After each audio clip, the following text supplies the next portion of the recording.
My daughter uninvited me to her wedding because my ex-wife insisted her stepdad should be the one to walk her down the aisle. So I accepted not to attend, but what happened next shocked everyone. I will tell you everything. First, let me quickly thank you for your continuous support. This means a lot to us. If you enjoy the stories we share, kindly subscribe to this channel. It will be great if you can leave a comment on which city you are watching from. We might just give you a shout-out in our next story. Today's special shout-out goes to Mark Stevens from Ohio. We are glad you enjoy our stories. Now let's go deeper into the story. I always imagined walking my daughter down the aisle. It was one of those dreams I carried quietly, the way a man holds on to a photograph in his wallet. Faded, a little wrinkled, but precious all the same. Her name is Amelia, and from the moment she came screaming into this world, I promised her two things. I'd always love her, and I'd always show up. Even after the divorce, even after my ex-wife turned cold and weaponized silence like an art form, I kept showing up. Soccer games, dentist appointments, late-night phone calls when she had her first heartbreak. I was there. Maybe not always perfectly, but always present. So when she got engaged and asked me to help with the wedding, I didn't hesitate. I told her I'd handle the venue, the catering, the photographer. Whatever you need, kiddo, I said.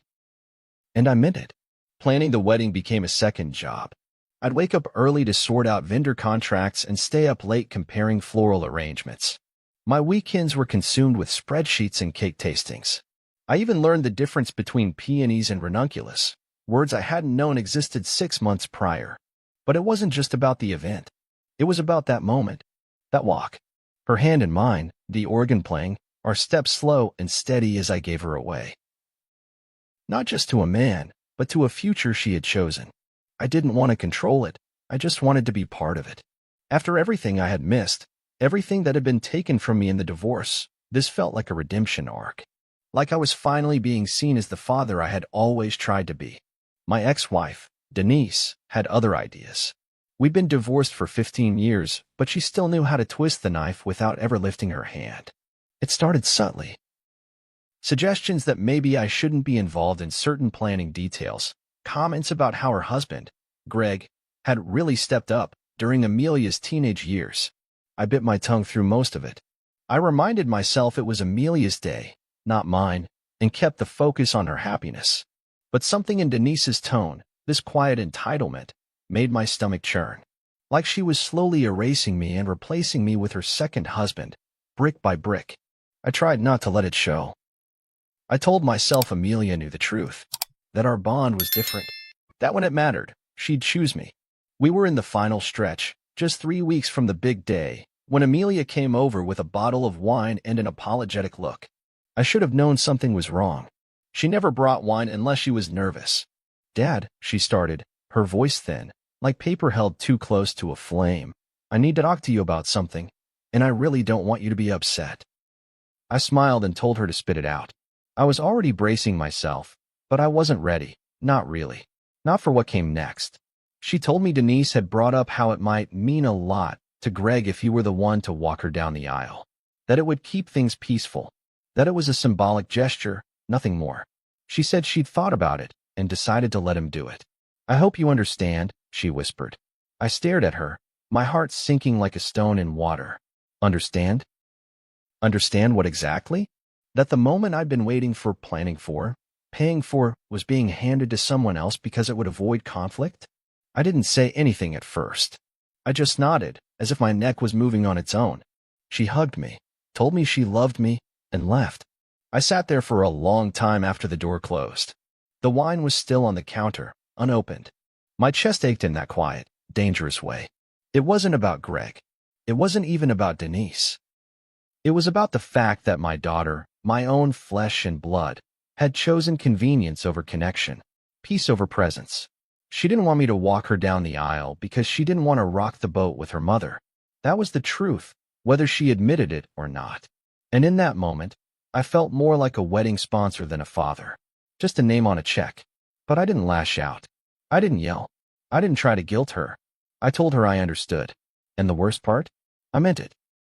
I understood exactly where I stood. Somewhere outside the frame, watching from the wings, applauding politely as someone else took my place.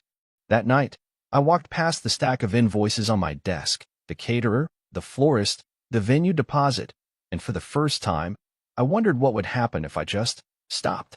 I didn't bring it up the next time we spoke, or the time after that.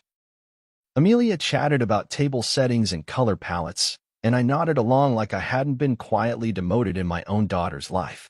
I think she mistook my silence for grace.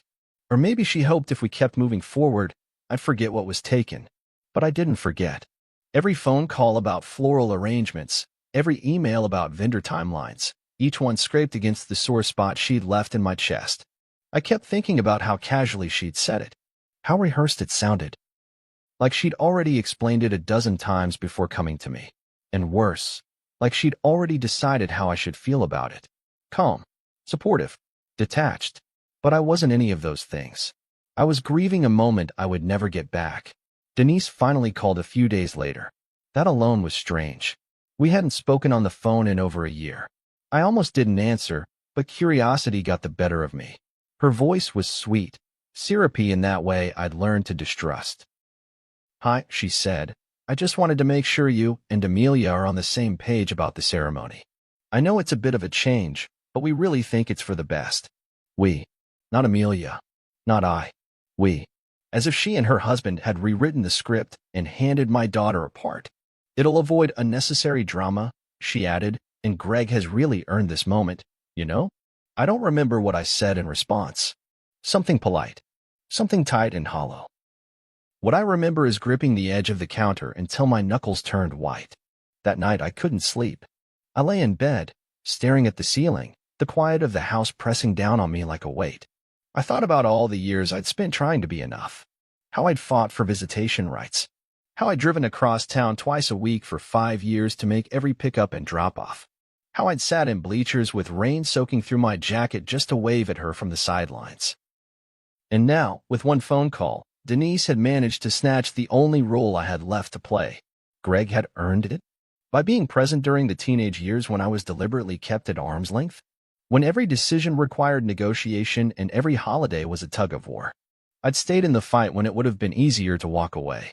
And this was my reward. The following weekend, we met for brunch. Amelia was glowing. Talking about dress fittings and a last-minute change to the dessert bar. I tried to stay present. I really did. But then she said something that stopped me cold. "Greg's been practicing the walk with me," she said, laughing. "He's taking it really seriously." My fork clinked against the plate. I looked up and saw it, the nervous flicker in her eyes. She knew. Somewhere beneath the smiles and place cards and Pinterest boards, she knew she was betraying me. She sipped her mimosa and avoided my gaze, and I sat there, chewing through resentment like it was Eggs Benedict. When the check came, I paid for it without a word. As we walked to the parking lot, she reached for my arm. "Dad," she said gently, "I know this is hard, but I need you to be okay with it. I need this day to be peaceful. Please." I looked at her, really looked, and saw the little girl who used to crawl into my bed after nightmares. The teenager who called me crying from the mall because her card got declined. The woman now begging me to accept her erasure in exchange for a quiet afternoon. And I realized she wasn't asking me to understand. She was asking me to disappear, to make it easier for her to pretend the trade-off didn't cost anything. "I want you to be happy, Amelia," I said finally. "That's all I've ever wanted." She smiled, relieved. And I did smile back. But inside, I was unraveling. That night, I sat at my desk and pulled out every receipt, every invoice. The grand total made my eyes blur. Tens of thousands of dollars, venue, catering, lighting, photographer, DJ, even the damn monogrammed cocktail napkins. All paid for. All under my name. I opened my laptop and stared at the email drafts I had started and deleted over the last few weeks. Then I clicked on one and began typing. "Hi, this is Richard Matson. I'd like to cancel our agreement effective immediately." It came in the form of a text. Not a call. Not a face-to-face conversation. Just a few gray bubbles on a screen that lit up sometime around 9:30 p.m. on a Tuesday. "Hey Dad, can we talk tomorrow? Mom thinks it might be better if you didn't come to the wedding. I'm sorry." I stared at it for a full minute before the screen dimmed. My hands didn't move. I didn't respond. I just sat there, The glow of my phone casting a soft light over the dining room, where the place settings for her rehearsal dinner still sat in my Amazon cart, unpurchased. I felt the way a man might feel in the middle of a dream that suddenly turns, when the people you know become strangers, and the ground beneath you shifts ever so slightly until you realize you're not standing on anything solid anymore. I didn't sleep that night. I don't know if it was anger or heartbreak or some sour blend of the two that kept me awake. The quiet of the house was thick, unforgiving. I walked from room to room like a ghost, touching picture frames and pausing at old birthday cards she'd given me over the years. World's best dad. Thanks for always being there. One even had a little cartoon of a father in a cape. The irony wasn't lost on me. I'd spent 2 decades putting on that cape every time she called. And now, I was being asked not to show up at all. Not because I did something wrong. Not because I failed her. But because my presence was inconvenient. Disruptive. A variable that didn't fit neatly into Denise's curated vision of harmony. The next day, I waited for her call. It didn't come. At 4:15 p.m., I called her instead. She answered quickly, her voice light, like she'd been rehearsing her lines all day. "Hi, Dad," she said, like nothing was wrong. I asked her to explain. She sighed. "It's just, Mom thinks it'll be tense if you're there. She's worried Greg will feel awkward. And I don't want any drama. You know how she gets."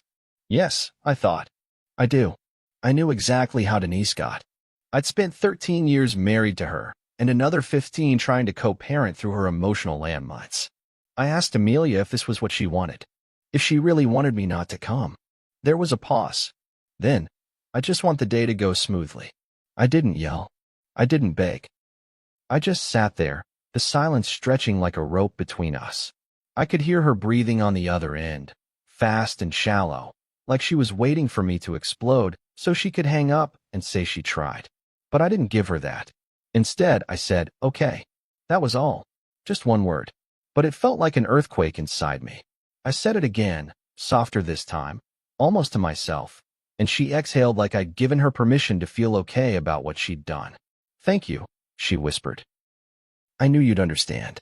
She didn't understand me at all. After we hung up, I sat in the driveway for almost an hour. I watched the light fade from the sky, the way it does when the day doesn't end. It just folds itself into something darker. That's how I felt. Folded. Smaller. Diminished. Like I'd been slowly edited out of the story, one scene at a time, until all that remained was my name on the invoice. I thought about the money again. The ridiculous amount I had poured into a wedding I wasn't even allowed to attend. And for what? To avoid drama? To keep the peace between Denise and her new husband? I realized then that I wasn't just excluded, I was betrayed. And that betrayal didn't need fireworks or screaming matches. It came in the form of a soft voice and a carefully curated request. It came from the daughter I had built my life around. From the one person I thought would never ask me to sit out of her most important day. But she did. And in doing so, she made a choice. Maybe she didn't see it that way. Maybe, in her mind, it was a temporary compromise, a necessary evil. But to me, it was the final erasure. The moment I stopped being her father and became just another logistical obstacle. That night, I opened every email contract I had stored. One by one, I began the process of unwinding. The venue deposit was refundable, with a small cancellation fee. The caterer hadn't purchased the bulk of ingredients yet, so I was able to back out without penalty. The florist wasn't as accommodating, but I didn't care. I wrote every email calmly, firmly. "Plans have changed. We are no longer moving forward. Please confirm cancellation." I didn't offer explanations. I didn't express regret. I just took back what was mine. By midnight, half the wedding had been unbooked, and I slept for the first time in weeks. There was something strangely therapeutic about it, pressing send on those emails, one after another, like closing doors I should have never walked through in the first place. The first vendor to respond was the photographer, a woman named Clarice, with a polite but confused reply. "I'm sorry to hear about the cancellation, Richard. Please confirm if this is for the full wedding coverage or just the rehearsal dinner." I wrote back succinctly, "The entire event. Thank you for your time."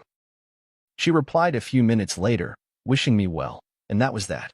One less person documenting a day I was no longer part of. It felt cold, maybe even vengeful. But in truth, I wasn't trying to hurt anyone. I was simply reclaiming my place, not in the wedding, but in my own life. The dominoes fell quickly after that. The venue coordinator, a sharp-tongued woman named Trish, called me directly. Mr. Matson, I'm confused. Amelia hasn't mentioned any changes. I kept my voice even. That's between her and her mother. I'm the one who signed the contract, and I'm the one pulling out. There was a pause on the other end, then the faint clicking of a keyboard. Well, I suppose we'll need to void the date, then. I thanked her and hung up. I didn't offer further details. I wasn't in the business of explaining myself anymore. Not to Trish. Not to Denise. Not even to Amelia. Within 48 hours, the caterer was out. The DJ, who I'd actually grown fond of.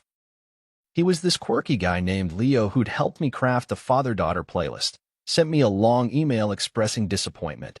Let me know if there's a future event I can help with, he wrote. I closed the email without replying. There would be no future event.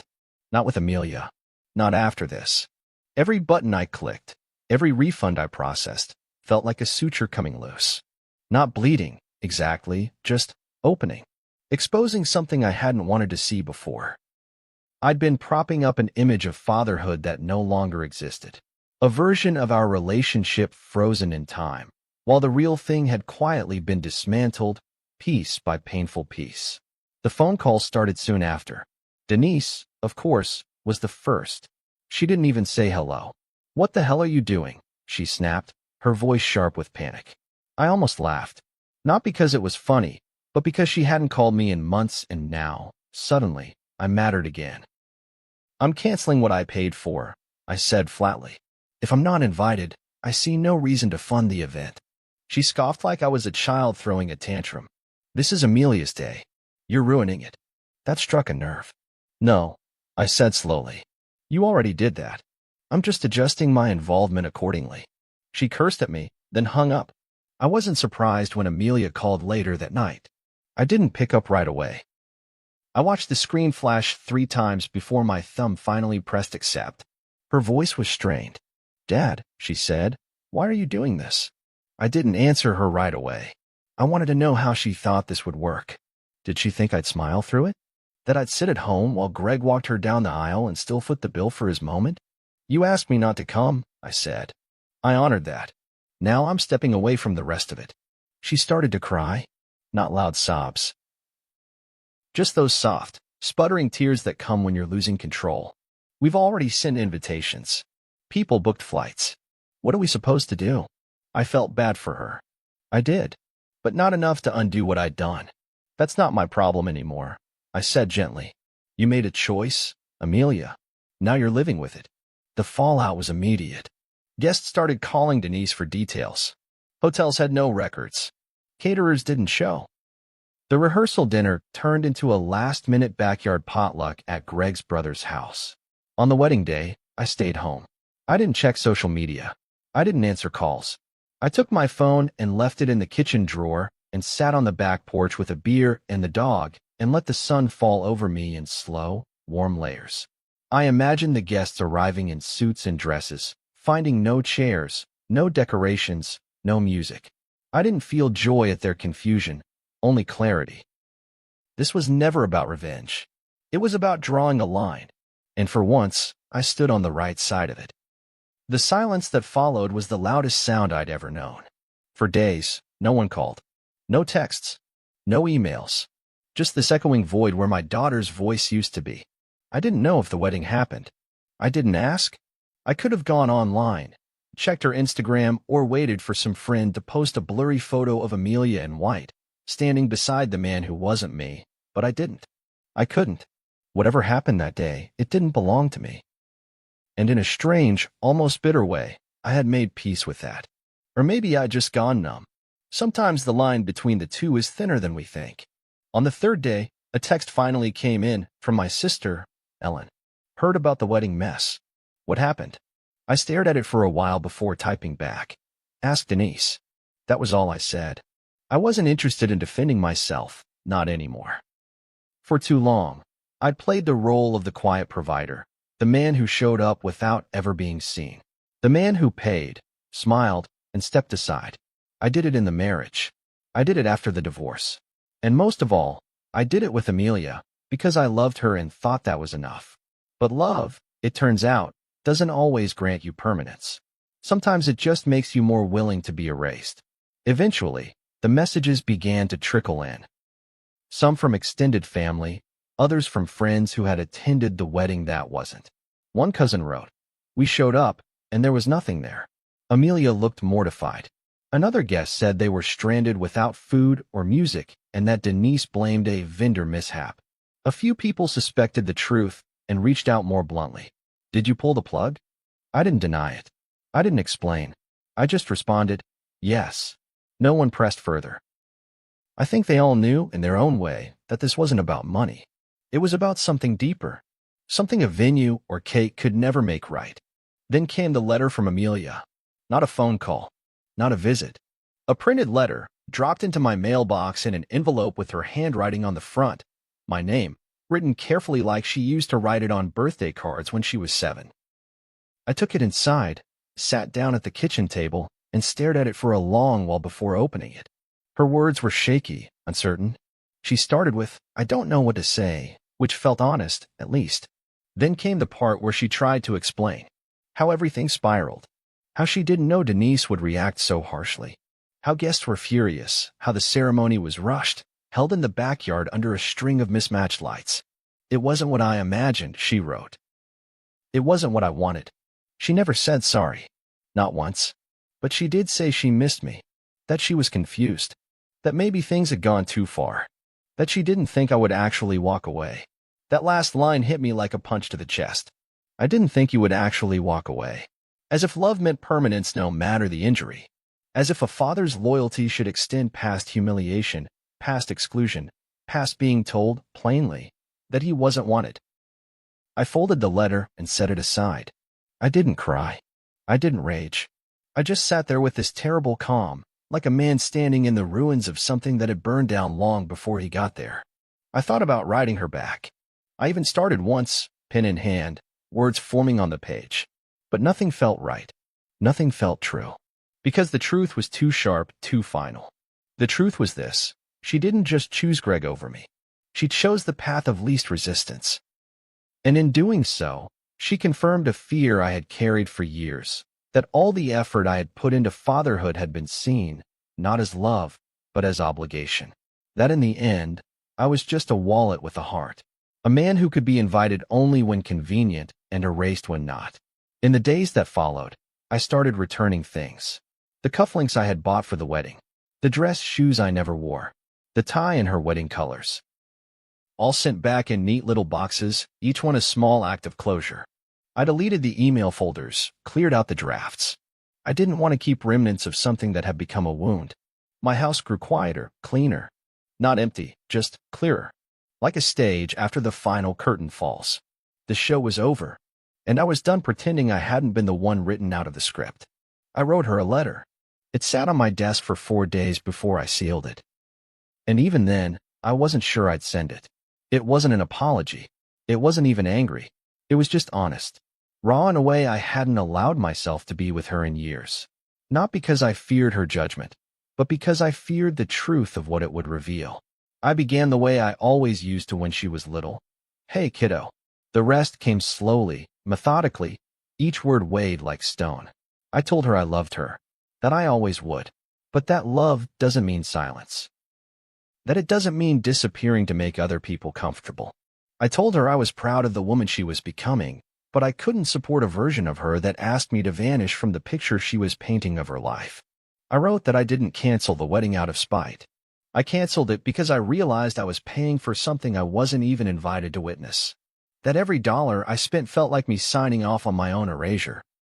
That I had allowed myself to believe I was essential to her life, when in truth, I had become an accessory, brought in for funding and pushed out when inconvenient. I told her that hurt. Deeply. More than anything Denise ever did. Because I expected more from her. I expected to be seen. Not for what I paid for, but for who I had been. The father who showed up. I reminded her of the nights I sat in parking lots during her piano lessons because Denise didn't want me in the house. Of the time I drove 4 hours in the snow when she had a fever at college and didn't want to call her mom. Of the nights I fell asleep on the couch waiting for her to get home safe. I didn't list these things to guilt her. I listed them because they were real, because they mattered. Because in a world that constantly pulled us apart, those moments had tethered me to the idea that, despite everything, I still mattered to her.